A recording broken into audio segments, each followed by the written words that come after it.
we all feel like giving up sometimes. We all go through times where we feel like God is 1,000,000 miles away, but we don't have any idea what He's doing.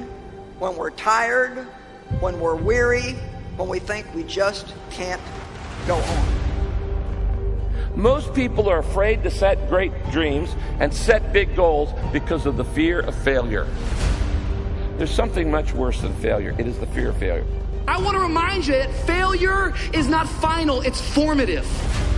It is part of the process. It's part of the journey. Your failure matters as much as your success. How do you think you're going to grow if you don't ever fail? Yet some of you have failed and you have decided, well, guess what? I'm a failure. No, failure is an event. It is never a person. I need you to make up in your mind that the only way you can lose is if you quit. I just need you to keep going. First, you cannot give up. When you enter into your long season, you've got to give it all you've got.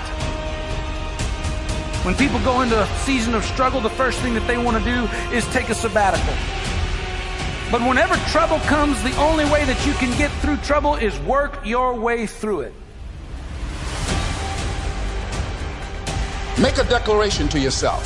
Declare all-out war that you're going to get out of this rut. I suggest to you that if you are facing a challenge, don't stop. Stay busy. Work your plan.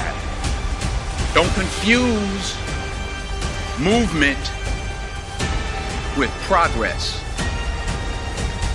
In order to achieve your goals, you must apply discipline, which you have already done, and consistency every day. You have to work at it. Every day, you have to plan. Every day. You've heard the saying, we don't plan to fail, we fail to plan. Hard work works. Working really hard is what successful people do. And I can tell you from my own personal experience, don't give up then. Develop your own compass and trust it.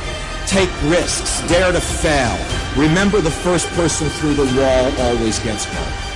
You're going to fall down, but the world doesn't care how many times you fall down as long as it's one fewer than the number of times you get back up. If you want to grow up, you want to be mature, there is no way to do it without pain. You can't grow up on easy street. And the very thing that discourages you is the very thing that develops you.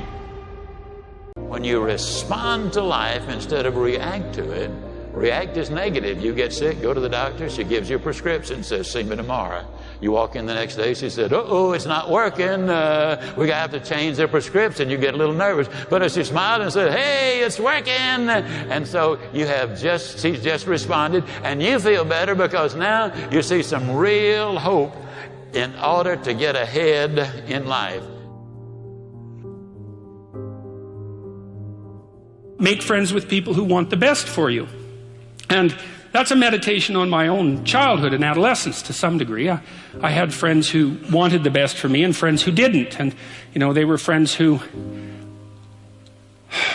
some of them were aiming up and some of them were aiming down. And if you have a friend that's aiming down and you do something that's aiming up, then they're generally not that happy about it. They try to top your accomplishment with one of their own, hypothetical or real, or put down what you're doing, or offer you a cigarette if you're trying to quit and you've kind of done that successfully, or a drink if you've been drinking too much and are trying to stop being an alcoholic, or they're cynical and bitter and devoted towards no good. And sometimes that's family members too, and sometimes it's even part of you, But this chapter is an injunction to people, is like you have an ethical responsibility to take care of yourself, you have an ethical responsibility to surround yourself with people who have the courage and faith and wisdom to wish you well when you've done something good, and to stop you when you're doing something destructive.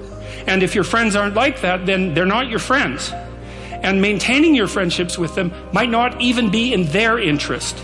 And so it's a tricky argument to make, because I'm not saying, whenever anyone's in trouble, you should, push them into a ditch and then give them a couple of kicks. That's not the idea.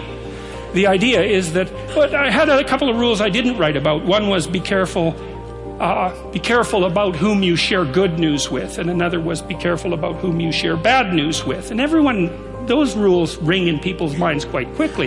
A friend is someone you can share good news with, you know. You go to them and you say, hey, look, this good thing happened to me. And they say, look, I'm so happy that happened to you. Like, way to be. And they don't think, God damn it, why didn't that happen to me? And like, you know, you didn't deserve it. Here's a bunch of reasons you're stupid and why it won't work. It's like, that's not helpful. And so I would say, like, if people are, you know what, the other thing people are doing, if they're trying to drag you down, let's say, is they're trying to see if you'll put up with it. Because they have this idea that maybe life isn't worth living and things aren't good, and that if they can besmirch, let's say, to use an archaic term, something that's pristine and good, then they demonstrate to themselves that there is no true ideal and that there's no necessary reason to be responsible and to strive forward. And so they use you as a test case. You know, I'll just push you down into the low lobster bin and see how you respond. And if you put up with it, then yeah, my cynicism is fully justified. If you take people and you expose them voluntarily to things that they are avoiding and are afraid of, you know, that they know they need to overcome in order to meet their goals, their self-defined goals. If you can teach people to stand up in the face of the things they're afraid of, they get stronger.